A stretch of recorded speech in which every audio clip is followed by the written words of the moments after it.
It's time to bow to the bat. We're not worthy! We're not worthy! In case you didn't know it, 3 of the 4 face commanders from the precons are actually on Arena, and you can buy them with wild cards. Well, today I'm going to take Clavileno, first of the Blessed, for a spin with black-white vampires, and we're going to go ahead and worship Aclazotz. Now, why I call this deck the Worshippers of Aclazotz, unfortunately, the Big Bad Bat is actually not in this deck because they made the card kind of sucky, and it doesn't really do what we want to do with the vampires anyways, so he's going to sit this one out. As for the rest of the deck, I put a very heavy emphasis on the Ixalan vampires being included here. So I'm going to talk about some of those as well as the new cards that I included in the deck that came from the brand new set. So first and foremost, let's talk about the commander. Now, this is one of the commanders that you can actually buy with wild cards on the client, and it's not included as part of the set. It's actually one of the face commanders from the precons. For the black and white vampires, we have Clavileno, first of the Blessed. 1, a white and a black, you get a 2/2 vampire cleric.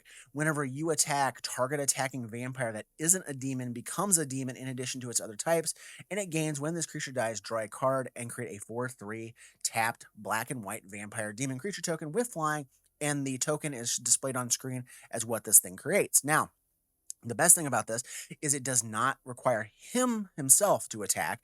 It just a vampire, doesn't matter. So you can drop this on turn 3 and swing with one of your 1 or 2 drop vampires, and it's going to gain this ability. And it does not end at the end of turn.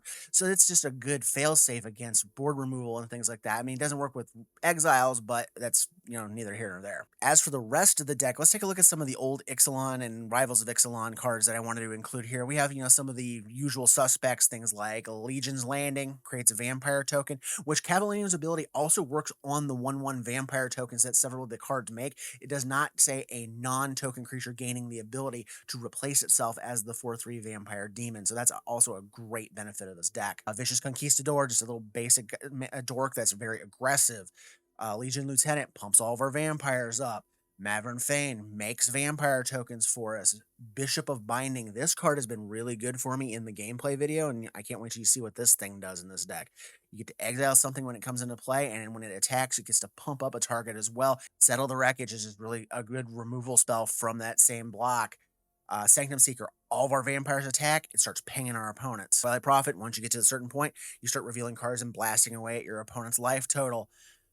Champion of Dusk, you get to draw cards off of this and lose life equal to the amount of vampires that you control and gain that many cards back to your hand. Then we have the brand new cards I'm including here from this. In the last column here, we have Dusk Rose Reliquary. You sack a creature or an artifact when it comes in, and it exiles a target artifact or creature until it's gone, and it has Ward 2. So it's a little bit harder to get rid of than your average exile removal permanent that comes into play.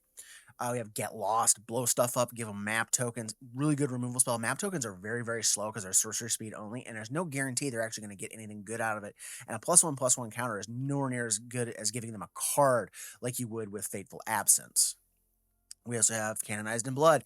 If you've descended this turn, you get to put a counter on one of your vampires, and if you get to 7 mana and you sack it because it's outmoded, you can turn it into one of the 4/3 vampire demon tokens. Fanatical Offering, sack a creature, draw a couple cards, create map tokens. Amalia is here as well. She's going to be here to kind of like give us, anytime our little life-linking vampires hit, she's going to get a little bit bigger, exploring. And then, if she gets to 20, she's going to blow the world up and then be the last one standing as a 20/20. So don't know if we're going to get there, but let's take a look at that here soon. Bartolome is here, sacrifice engine. So if something's going to die anyways, you can sacrifice it and put it on here. And this also works well with one of the later cards that are in the deck that are from the new set as well. We have Sanguine Evangelist. Enters, creates a bat. It dies, creates a bat. So if it dies in combat, and then you're basically doubling down on the tokens, because if you go ahead and put Clavileno's ability on her and she dies in combat, who cares? You're getting a vampire demon and a bat token as she goes out. Preacher of the Schism is just a good way to attack into opponent, because they're not going to want to lose their stuff because it's a 2/4 with Death Touch. It's going to go ahead and kill whatever it runs into. And as you're attacking them, you're either drawing cards off of it or you are creating vampire tokens. Either way, you win. Then we have Bloodletter of Aclazotz. 4 mana, 2/4. It basically doubles the damage. And this is going to create a very difficult decision for our opponents. they can either start blocking your creatures that have Clavileno's trigger attached to them, and then you're going to start getting 4/3 flyers to start hitting them with later, or they're going to have to take the hit and they're going to be taking double damage anyways from those. So it creates a very high amount of tension for our opponents to deal with. And as I was talking about earlier with Bartolome, we have Veto Fanatic of Aclazotz. You're going to be sacrificing things. Well, if you can sacrifice multiple things, you get all 3 pieces of his triggers, whether it's the drain, the life gain, or creating a 4/3 bat. So any way you slice it, even a single sacrifice is going to be a benefit, but we get the most if we can do triple sacrifices. Then we have my favorite card in the set, Roaming Throne. This thing is absolutely bonkers in this deck, and I can't wait till you guys see what it can do. And then the last new card I'm adding is Queen's Bay Paladin, 5-drop. It's a 5/4 that when it enters and attacks, you can bring a vampire back from the graveyard with a finality counter on it, which means it just gets exiled when it dies the second time. And so it's a good way to get back some of our key pieces if we really need to get something back. But we also have other ways of bringing cards back from the grave as well in the deck. So that's what I have for you guys. Let's take a look at the gameplay and we'll talk more about it at the end. Saheeli Filigree Master. All right, let's see how this goes. We got Clavileno, which they actually included. I'm not. Dang it. I didn't want to keep this, but the 2 1-drops actually make it pretty good because if we get a white mana to go with this, this is going to be a very aggressive hand. We'll go ahead and do the Vicious Conquistador to start. Or we could sacrifice one of the 1-drops to the Duskgrove's Reliquary if we need to remove something. So we have some options. We just need 1 white mana to get this really going in gear. Hey, ask and ye shall receive, or something like that. All right. Let's do the Indulgent Aristocrat. And then in turn. This can take out artifacts or creatures. I have a lot of new stuff in here. All right, so the Automaton has Ward 2. So I could do that, and I'd end up losing a creature. That's kind of stupid. Let's just get super aggressive here.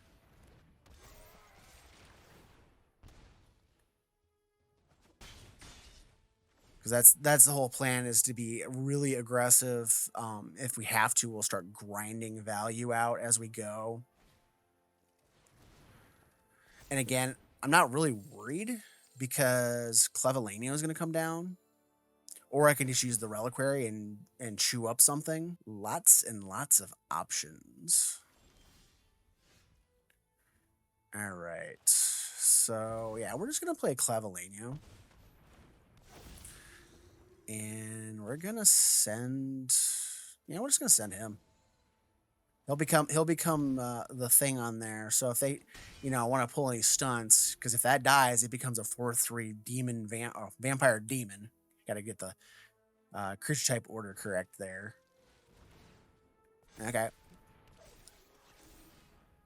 So I could, if I get a land, I could play Veto if I want. I could do Welcoming Vampire. I could just do Unbreakable Formation and really go ham. Yeah. Let's just go nuts. Everybody in the pool. And we'll put it on the Legion Lieutenant. Because if either one of those dies, I don't care. Yeah, that was super aggressive. Dang, this worked out pretty good. Beluna, so it's going to be an adventures deck. Let's see what happens with our Clavileno deck. Ooh, better mana reduction, but no creatures. Still no creatures, but I'll keep this. We'll do this because, pardon me, it's gonna come in tapped because I don't have swamps or plains to keep it from not. So I might as well go ahead and do that, yeah, because the chances are I probably wasn't gonna get one for the next turn. I'd rather get that out of the way now. And yes, I've already invested a wild card in a copy of Cavern of Souls because yeah, it's just really good. And we're gonna name Vampire. Thanks. Have a nice day. Well, they don't have any creatures out yet. I'm gonna play Sorin, so I can just start ticking him up. Just so we have more and more counters going on him. If we don't get any other threats next turn, Clavileno is probably the play. Yeah, they're ramping now, so because that deck takes a lot of mana. I remember because that was like one of the first decks I played from that Historic Brawl set of cards. Let's do black on that. And let's go ahead and plus here. Let's get Clavileno down. And we'll do Legion's Landing. So we still have a mana open for Lauren's Escape or Surge of Salvation. So like if they go ahead and do like a board sweep, I can do Surge. And if they do a targeted, I can do Lauren. So I'm covered pretty well either direction. Okay, so they got a Rimrock Knight. I did not include that in my build. I just didn't think it did enough. Rosethorn Acolyte. Okay, so they played that as a blocker. And that's fine. I'll probably just use Get Lost and kill it. Because why not? They have red mana of some sort. Let's go ahead and do this. Plus...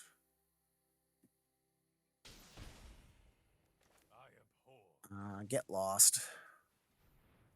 She can go away. I absolutely adore the Spanish translation of Get Lost because there's actually somebody that showed me online that it actually translates to go to hell in Spanish. I was like, that's funny. Even though I think the intent of the card was actually meant to be like you get lost in somewhere because of the map tokens part of the card. So, I don't know. An ancient copper dragon, you say? Okay. My turn. Ooh, okay. I'm just trying to think what the logical play here is. I think... Yes, I think this. We'll put it on the knight. That also flips that over. If they block Clavileno, I'll probably just... Oh, really? All right, I'll go ahead and pump this once, and I'll still have all my protection crap going on. They probably figured if they blocked and something died, I'd just bring it back with Sorin. All right, and then I'll keep this. I'll keep this open because this also gives protection to all permanents, so Sorin is still protected. All right, let's see what they're doing here. Prevent all damage that's supposed to deal to creatures. And that's fine.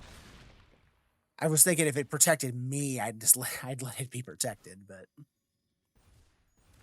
they're not going after Sorin, they're going after my head, so yeah, no. Uh-oh. Well, it's a good thing that Alrund's Epiphany exiles itself, so they can't flash it back. Now, they're going after Sorin with what I can't protect him with, so... It's a big fat whatever. If you want to attack him, it's fine. Well, they got all the mana in the world to cast whatever they want, but they must not have anything, like, grand in their hand. Because I would have swore they would have cast something else, or even just cast the Beanstalk Giant. All right, give me a removal spell for that Dryad so I can just finish them off. I'm not worried about that. I can always use Surge of Salvation for that. Because this gives them protection, so... Or no. No, it's not protection, just prevents damage. Never mind. Alright, so what are they going to do here? They got a Rimrock, they got Beluna, which is whatever. Now, luckily, I have the Knight of the Ebon Legion, so if any kind of hang-ups are showing up, it looks like it's the Knight that's causing it. Alright, so what do I do with that? I think I just swing wide. I really do. Because this already has these both already have the, you know, if they die, I get the big stuff. I'm going to put it on Clavileno, so if any of these die, I get vampire demon tokens. And if they don't block the knight, they're going to die. Okay.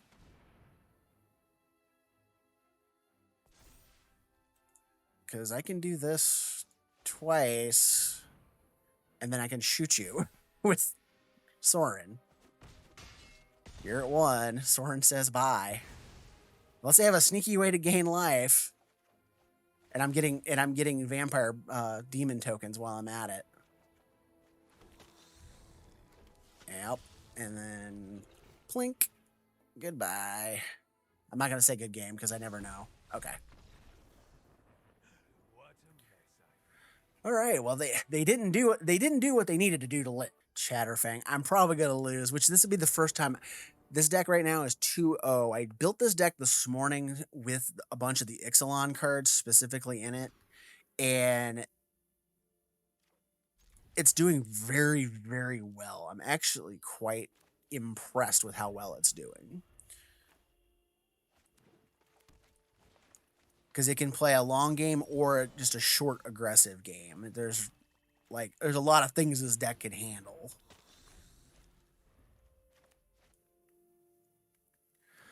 So I probably should have done the Cold Steel Heart that turn. That was probably a mistake to send out the Cordial Vampire without, excuse me, at least one other vampire out there to gain counters if it gets hit with like a removal spell of some sort. So we'll play the Unclaimed Territory, naming Vampire. We'll do what? Just the Heart? Or do I do Forerunner? No, I don't think. I'm trying to think of what vampire I would want to go get, like if there's a good reason to do it. You know what? I'm going to do this. I'm going to do Clavileno, and I'm going to attack, because if they block this, I get a bigger, better vampire out of it. Yeah, read the card, because it's not in the set. I was actually very surprised that they actually put the front face commanders on Arena, except for Hawkball, the chickens. They didn't actually put... Oh my goodness. The token resolved first, so it got the counter. I have to remember that for future use. I didn't realize it would do that. So that's pretty good. All right, so let's do this. Anointed Procession would be pretty good, because then if they block, that's just not even right. Yeah. Oh, I can't cast it. I don't have actual straight white mana for it. Okay, never mind. We'll do this. We'll do Cold Steel Heart, naming white, so we have white mana. And we'll play the Blood Artist. And we're just gonna attack with this. I'm not gonna endanger Clavileno without having the Anointed Procession down to get 2 tokens off of it. Now, luckily, we don't have to worry about the Forest Walk part of Chatterfang in this deck. But the token part is going to become a problem pretty quick. Especially because then they can start shooting my stuff with Chatterfang's minus ability. So we're going to have to get rid of him quickly. Like, Rite of Oblivion. I don't know. I don't know about this. This could be... Ooh, okay. This interests me greatly. Okay. So if I do Anointed Procession on... They don't have the mana. So let's go ahead and do the Anointed Procession. We're going to swing with this. I should have swung with the Blood Artist too, but that's okay.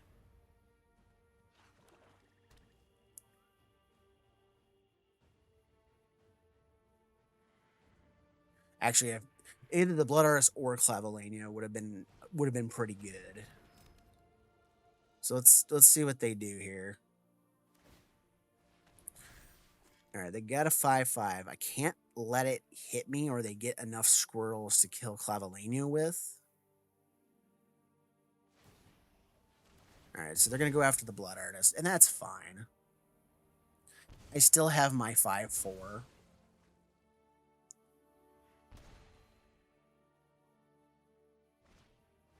All right, there's Paradise Druid. I'm probably going to have to use Rite of Oblivion and kill Chatterfang. Oh, goodness. Now, they're including a lot of things that were not available when I played my Chatterfang deck, like 16 months ago or so when I did it. All right, we're just going to have to take the hit. I'm going to make them use their mana and stuff up if they want to do that.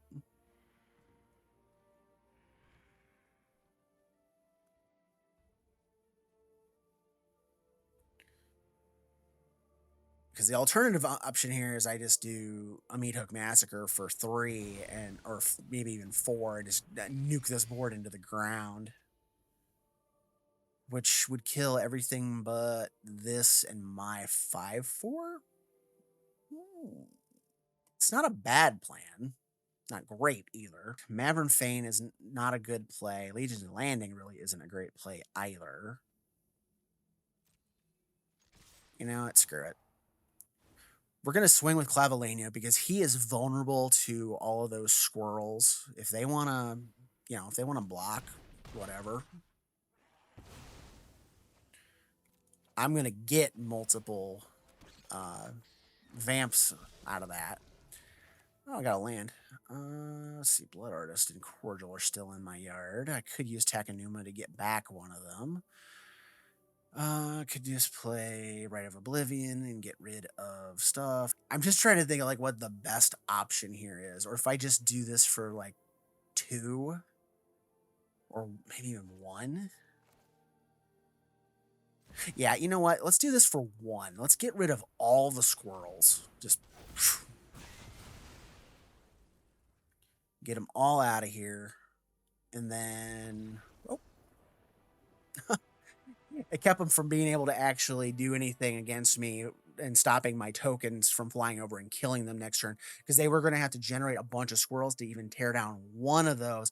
They could have probably took down 2 of them if I left the squirrels alive. So that was probably the best thing I could have done right there. Quintorius Kand. Okay, this is the first commander I've run against that's new.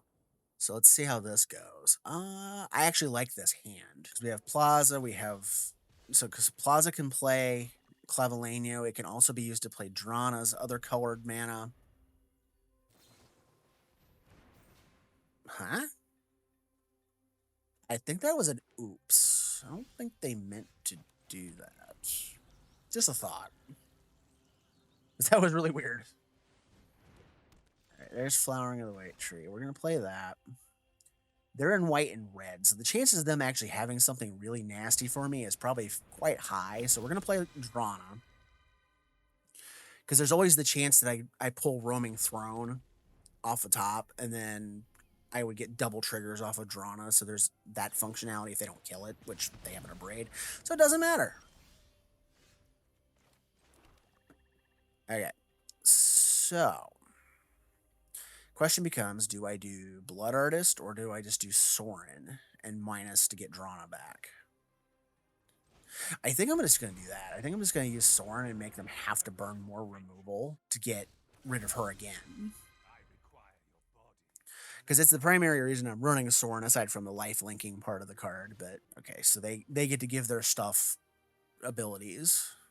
It's like I don't see that very often outside of limited. So I'm gonna play this, naming vampires. Bishop of wait. Oh shoot, I screwed up. She's got ward. Oh, she's got ward 1. I can pay it. Never mind. It's fine. I was like, wait. Oh, I screwed up. Never mind. I was like, oh, she has ward 2. I'm playing this for nothing. And I felt so dumb. Again, I don't see that card very often outside of limited. Okay, so they've bound my Sorin. I'm going to actually let's play Cordial Vampire to start, and then I'm going to play Clavileno. And then we'll play this, and then I'm going to move to attacks. So both are swinging. I'm going to put Clavileno's abilities on both on the Bishop of Binding, so if they blast it, I mean, it's great they're not killing Drana. All right. And Bishop of Binding is actually a card I've had in my collection. I've just not used before. So I was like, okay, this is kind of cool. I can put it in here and still keep kind of a semi-Ixalan theme. All right, Quintorius is up. So discover 4, and they cast a spell. They can blast 2, gain 2. Is the way that one works. Not anything I'm super afraid of, though. I just want to see what if I don't know if I could kill them this turn with that Sanctum Seeker, but I just want to see what it would do. So we have 4, 5, 6, 7. 8, 9, 10, 11, 12, 13, 14, 15. It would have been 15. They'd have been at 2. So pretty good. Ruby. All right. First time I've ever seen her as an actual front face of a deck. Ooh, first time seeing Roaming Throne. I'm keeping this hand. This is the 5th game I've played with this deck, and thus far I'm undefeated. I'm 4-0 with the deck. And yeah, it's doing more than I ever thought it would do. And that's the first time I've drawn Veto too. So I find that to be highly interesting. Let's do Drana. Because if I draw a land, I can drop the Roaming Throne and Drana will trigger twice. Jade Orb. Oh, they're doing a dragon. I don't know if it's like a hidden dragon deck or what that is. I'm gonna do this just because I've yet to do Roaming Throne, and I want these triggers going off. It also makes it harder for them to kill Drana straight. Okay, they have a Wrathful Red, and that's fine. Bishop of Binding is gonna say hello. It's just got word. No, it's hexproof. Can't do it this turn. Okay. I'm just trying to think of like what to do with this. I don't have anything to sacrifice, so I'm gonna play this tapped. And I'm actually just gonna play the Cruel Celebrant. I'm not attacking because that Wrathful Red Dragon could shoot both of my creatures down. They could block Drana and then blast the Roaming Throne. And that's just not a great plan. Okay, take 2 for that.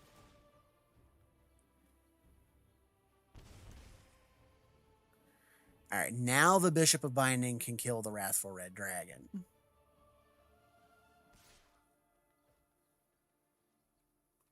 No blocks. Now, Bishop of Rebirth can get our stuff back, but I would want Clavileno on board for that. Shoot. I don't have any sacrifice stuff in my hand, which is really annoying.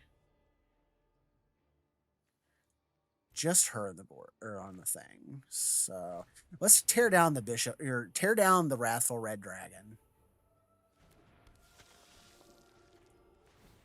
Don't need that stupid thing being a pain. Oh, it triggers twice. Oops. Yeah, we'll just take them both.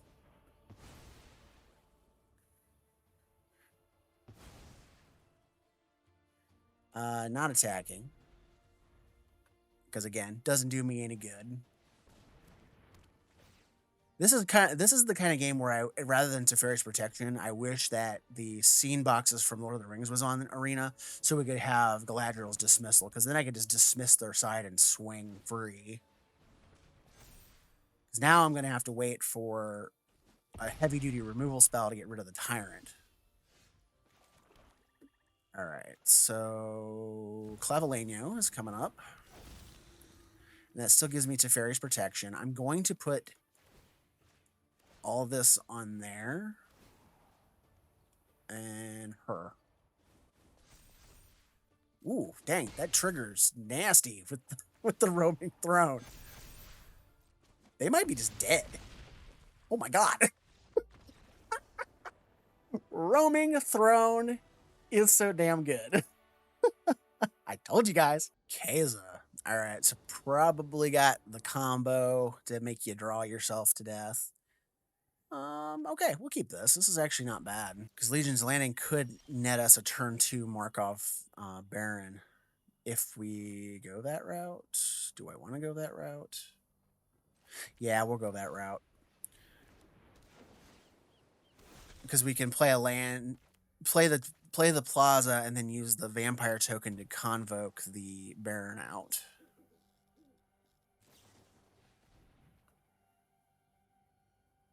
I think that's the way I want to go with it. Because this is actually the first time I've drawn this card in this deck, too. Okay, never mind. We're not going to play the Plaza just yet. Yeah, we're just going to convoke that autopay. It might have been silly not to play the Temple on turn 1, but we'll see. Because right now, they're just digging through their deck. I think I'm going super aggro here because they're gonna start getting board wipes and that kind of stuff. I think Clavileno is the way to go. We'll go ahead and attack with both of these, and I will put a thing on the Baron because that's a good target for single target removal spells. But if they wrath the board here, then it's not the end of the world because then I get the 4/3 vampire token afterward. Okay, and that's fine.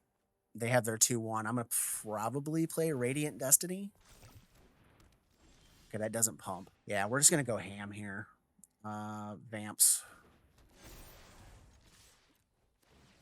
And we'll do it on the token. Yeah, it's like, yeah, you're not going to be trading anything. And then I think, yeah, just, we'll do this. And since it dies, I get a 4/3 vampire token out of it anyways. So 6-0. So what did you guys think? I really wish I could have drew more cards of the new stuff just to kind of show off what they can do and what they have going on. I'm probably gonna play the deck a little bit longer on my own just to kind of get a feel for some of the cards and see how they play out. But I will say all stars in this deck today were the Bishop of Binding, doing great things, removing things when we needed to, and pumping itself up to just do massive damage, and Roaming Throne. Roaming Throne, by far the best card I used in the entire deck. It is the dumbest card out there. It just, I mean, doubles up the Bishop of Binding triggers, doubles up Drana, it doubles up Clavileno's attack trigger, it doubles up the death trigger of the creatures if they have that ability on them and they die. I get 2 tokens off of that as well. It just does so much for this deck, and I'm going to try this card out in all manner of deck where the creature type matters and has all kinds of silly little triggers attached to it.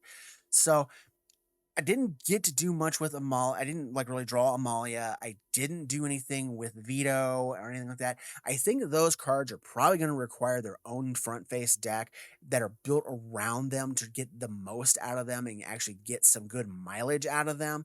So, with that said, if you want to see me do those decks, I'm probably going to do them, but let me know in the comments down below and why you're there. If you like what I'm doing here, please feel free to subscribe, comment, like all the good stuff that helps the channel grow. And as always, thank you for watching and have a great day.